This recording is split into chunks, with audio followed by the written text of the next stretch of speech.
Imagine walking into a McDonald's on a cold December evening. The lights feel warmer than usual, the crowd sounds louder than normal, and there's a strange energy in the air, like everyone is chasing something they can't define. You're not hungry, but for some reason, your attention locks onto a new poster on the wall. A green face. A holiday smile. The Grinch Meal. And in that moment, something clicks in your mind. You feel an urge you can't explain.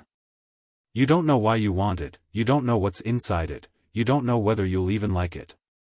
But your brain whispers, try it. And the strangest part? You obey. This is the trap. This is the moment where human psychology bends without you noticing. This is the moment when a simple fast food promotion becomes a real-life experiment in how easily our minds can be manipulated. And the Grinch Meal might be the clearest proof that modern marketing doesn't target your logic, it targets the vulnerable, invisible parts of your brain you didn't even know were being used against you. But before we get there, ask yourself one honest question. Why did a simple holiday meal take over social media like a storm? Why did people who don't even eat fast food rush to try it? Why did millions suddenly crave a product that didn't even exist 2 weeks earlier? The answer is uncomfortable. The answer is psychological. The answer is that in moments like these, we are not consumers, we are puppets. The truth is that the Grinch Meal isn't just a meal. It's a mirror. A mirror reflecting how predictable, how influenceable, and how emotionally fragile the human mind actually is. A mirror showing that under the right combination of nostalgia, scarcity, social hype, and emotional triggers, even the most rational adult becomes a child again, chasing colors, characters, and feelings they don't fully understand. But let's slow down. Let's peel back every layer of manipulation, one by one. Because if you understand why the Grinch Meal went viral, you'll understand something far more powerful. What else in your life is controlling you without your permission? It all starts with something innocent, the color green. Yes, green. The Grinch's signature shade isn't just a color, it's a psychological magnet. Green is tied to novelty, energy, curiosity, and most importantly, emotional contrast. Our brains are wired to notice unusual colors in familiar environments. When a fast food wrapper, fry seasoning, or milkshake glows in an unnatural shade of green, your brain interprets it as unique, and uniqueness activates a primal reward system. Not because you want it, but because your brain wants to explore. That curiosity trigger is how the trap opens. Next comes nostalgia. Nostalgia is one of the most powerful emotional weapons corporations use, because it bypasses your critical thinking and goes straight to the emotional brain, your amygdala. The Grinch is tied to childhood memories, holiday traditions, warmth, innocence, and the desire to reconnect with a simpler time. Even if you never cared about the Grinch, the character still carries a cultural memory. It represents a season, a feeling, a mood. And nostalgia doesn't ask for your permission, it pushes you with a gentle whisper that says, "Remember this? Didn't life feel better back then?" Suddenly, the meal becomes more than food. It becomes a doorway back into the past. But nostalgia alone doesn't create chaos. Scarcity does. Humans are obsessed with things that feel rare, even if they're not objectively valuable. A limited-time meal hijacks the brain's fear of missing out, FOMO. When the brain senses scarcity, dopamine spikes, and suddenly, the decision doesn't feel optional anymore. It feels urgent. You know deep down that missing out on a limited-time trend means losing a social moment, a moment everyone else will share except you. And the fear of being left out hurts more than the cost of a burger. But this still isn't the full story. The biggest psychological manipulation is social proof. Humans don't buy what they want, they buy what other humans appear to want. When TikTok, YouTube, and Instagram started flooding with Grinch Meal videos, reactions, jokes, reviews, and memes, something shifted. You weren't responding to the meal. You were responding to the crowd. The louder the world screamed about it, the stronger your brain believed it must be important. Hype became evidence. Attention became validation. And slowly, without noticing, you accepted a truth that wasn't yours. But here's where it gets darker. The Grinch Meal didn't go viral because it was good. It went viral because it tested our psychological weaknesses, and we failed.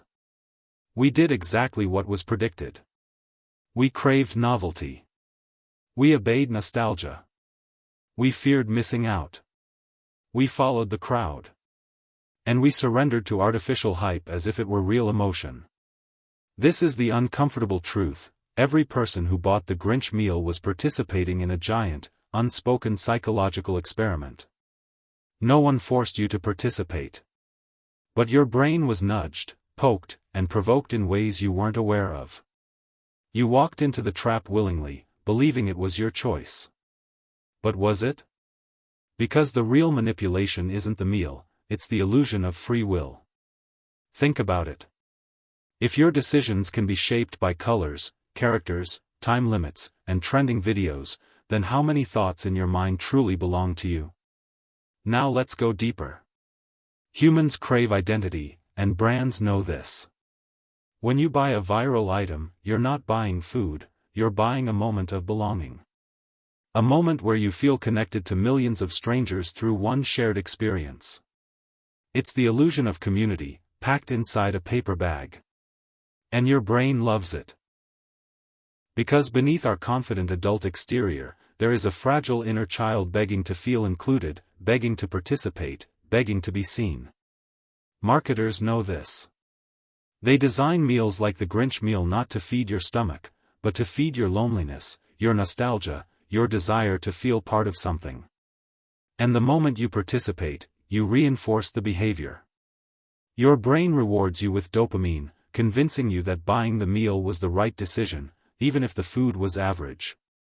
That rush you felt wasn't taste, it was psychological reinforcement. But here's the twist. Human beings don't realize manipulation when they're enjoying it. If something makes you smile, laugh, feel excited, or feel included, your critical defenses shut down. You don't question why you want something, you just chase the feeling. This is why emotional marketing is the strongest form of psychological manipulation in the modern world. And the Grinch Meal is a perfect example. It didn't need deep storytelling. It didn't need complex marketing. It only needed 3 words: limited, nostalgic, viral. But let me ask you something deeper. What happens when marketing becomes more powerful than self-awareness? What happens when a global corporation can steer millions of people toward a product not because it's good, but because the psychological levers are perfectly aligned? Imagine someone pressing a button in an office, and millions of minds react without realizing they were controlled. Imagine people across America rushing to buy something they didn't plan to buy, spending money they didn't need to spend, sharing content they didn't plan to share, all because their brains followed emotional shortcuts. This is not about McDonald's. This is about the human condition. Humans are not logical creatures. Humans are emotional creatures pretending to be logical. Our thoughts feel independent, but they're shaped by memories, desires, insecurities, unconscious triggers, and social cues we barely perceive. The Grinch Meal simply exposed this truth in a harmless way. But think about the deeper implication: if a simple green-themed meal can influence millions, what else can? What about elections? Fashion trends? Beauty standards? Beliefs? Outrage? Fear? Hope? What else in your life is being shaped by forces you don't see? Pause for a moment and reflect. How many of your desires are actually your desires? How many of your opinions are actually borrowed from the loudest voices around you? How many choices feel personal but were planted in your mind by someone else? The Grinch Meal isn't the real problem. It's the symptom. A symptom of a world where attention is the new currency, where emotions are the new weapons, where consumers are no longer buying products, they're being bought by them. And this leads us to the burning questions you should ask yourself. Why do you trust your impulses so much when they can be hijacked so easily?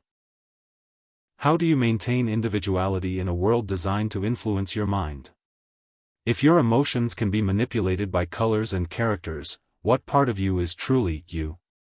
And the most important question of all. If manipulation feels good, would you even recognize it? Maybe the scariest part of this story is that none of us felt manipulated.